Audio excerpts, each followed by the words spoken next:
আমাদের ব্যর্থতা অনেক সময় আমরা জনগণকে বুঝাইতে পারি না।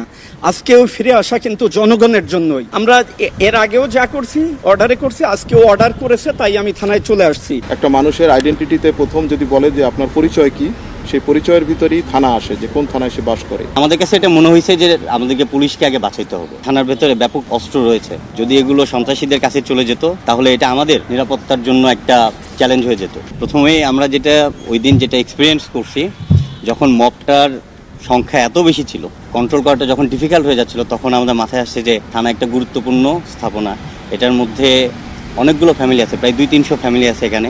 ক্ষুব্ধ বা উচ্ছৃঙ্খলকারী কিছু নাগরিক যারা অনেক পুলিশ সদস্যকে হত্যা করছে, আহত করতেছে, তা আমাদের কাছে এটা মনে হয়েছে যে আমাদেরকে পুলিশকে আগে বাঁচাইতে হবে, তাদেরকে রিফর্ম করে নতুন করে কাজ করার জন্য তাদেরকে সেভ করাটা আমার অত্যন্ত জরুরি।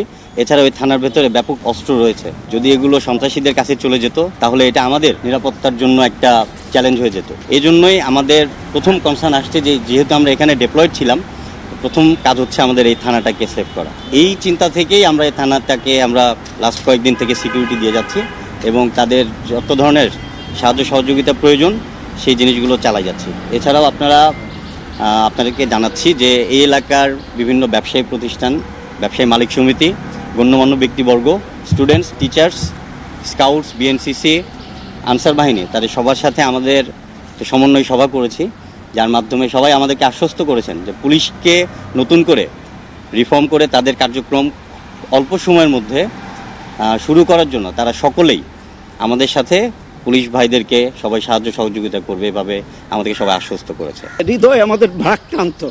আমি এই পুলিশে আজ 23 বছর একসাথে কাজ করেছি। কিছুদিন আগেও আমার থানায় ছিল, সে আজকে নেই। আসলে আমাদের পুরো পরিবার, আমার পুরো পুলিশ সদস্য, আমরা সত্যিকারের ট্রমাটাইজ। তার ভিতরে আমরা আসলে জনগণের প্রয়োজনেই কাজ করি। আমাদের ব্যর্থতা অনেক সময় আমরা জনগণকে বুঝাইতে পারি না। আজকেও ফিরে আসা কিন্তু জনগণের জন্যই। জনগণ প্রয়োজন বোধ করছে যে পুলিশ না থাকলে কি হচ্ছে, সেই প্রয়োজনেই ফিরে আসা। আমি ধন্যবাদ জানাই সেনাবাহিনীকে। সত্যিকারে তারা বিশেষ করে এই তেজগাঁ এলাকায় বিগত দিনে এবং ঠিক যখন সারা বাংলাদেশে জ্বালাও পোড়া হচ্ছিল, তারা একেবারে কোনো একটা স্বর্গীয় দূত হিসেবে এই থানার গেটে দাঁড়িয়ে তারা আমাদের রক্ষা করছে। তাদের প্রতি আমার এই থানার পক্ষ থেকে কৃতজ্ঞতা। আমরা আসলে সত্যিকারের স্বল্প পরিসরে, যেহেতু আমরা সবসময় কমান্ডে কাজ করি, একটা চেন অফ কমান্ড কাজ করে, আমরা এর আগেও যা করছি অর্ডারে করছি, আজকেও অর্ডার করেছে, তাই আমি থানায় চলে আসছি। এখনও আমার অনেক সহকর্মী কান্না করতেছে, আসতে পারছে না। আমি চেষ্টা করছি যে আমরা সত্যিকারের মানুষের প্রয়োজনেই যে কাজ করি, এই কথাটা তাদের বোঝাতে চেষ্টা করতেছি, তাদের মোটিভেটেড করে যে সত্যিকারে যে আমরা মানুষের প্রয়োজনে, এটা সেই প্রয়োজনটা আবার মেটানোর জন্যই কিন্তু আমরা চলে আসছি। তাই সবাইকে ধন্যবাদ। আমরা চেষ্টা করব এবং জনগণকে বলবো আমাদের রাস্তায় নেওয়ার জন্য। আর অনেক সময় বুঝে না মেসেজটা, আমরা যেটা বোঝাইতে চাই আসলে আমাদের ব্যর্থতা, এখন আমরা মানুষের রাস্তায় যেতে পারিনি। ধন্যবাদ দিব আমাদের সশস্ত্র বাহিনীর ভাইদেরকে। তারা নিজেদের জীবনকে বাজি রেখে আমাদের যে স্থাপনাগুলোকে, আমাদের পুলিশের সদস্যদেরকে ওনারা সেভ করেছেন। আমি আজীবন তাদের কাছে কৃতজ্ঞ। আজকে সশস্ত্র বাহিনীর ভাইরা এখানে আছেন, ওনাদের সহায়তায় ওনারা এলাকার যারা গণ্যমান্য ব্যক্তি আছে ওনাদের সাথে কথা বলেছেন। আমরাও বিভিন্নভাবে কথা বলার চেষ্টা করেছি। এখানে সশস্ত্র বাহিনীর ভাইরা তারা আপ্রাণ চেষ্টা করে এই থানাটা এবং এই স্থাপনা, এখানে দেখেছেন শুধু থানা না, এখানে একটা কমপ্লেক্স, এখানে অনেকে অফিসারদের ওয়াইফরা থাকে, পরিবার থাকে, তাছাড়া এই পাশে উইমেন পুলিশের একটা আছে, প্রতিষ্ঠান আছে, এছাড়াও আর অনেক স্থাপনা আছে এই কম্পাউন্ডের ভিতরে।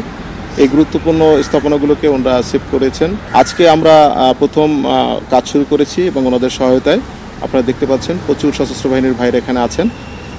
সকল স্থানীয় যারা তেজগাঁর যত জনগণ আছেন, যারা আমাদের যারা সম্মানিত যারা সিটিজেন আছেন, তাদের কাছে আমি রিকোয়েস্ট করব যে আপনারা তেজগাঁ থানায় আসেন। এখানের পরিস্থিতি অত্যন্ত ভালো। এখানে সকাল থেকে আমরা জিটি ওপেন করেছি এবং সামগ্রিক পুলিশিং যত কার্যক্রম এখন থেকে আমরা এখানে শুরু করব এবং সব ধরনের যে জনগণের যে সহায়তা, পুলিশি সহায়তা আমরা এখান থেকে প্রদান করব। এখন এমনই ফুরফুরে মনে থাকবে সবাই। বসুন্ধরা টয়লেট্রিজ, ফুরফুরে মন সারাক্ষণ। একটা মানুষের আইডেন্টিটিতে প্রথম যদি বলে যে আপনার পরিচয় কি, সেই পরিচয়ের ভিতরেই থানা আসে, যে কোন থানায় সে বাস করে। এই থানা কোনো পুলিশের নাই, থানা হচ্ছে আপনার থানা। পুলিশ আপনার প্রয়োজনেই পুলিশ প্রয়োজন হবে। অতএব পুলিশের প্রতি যে ক্ষোভ আপনাদের আছে, সেটা কিছু ভুল সিদ্ধান্তের কারণে এটা হয়েছে।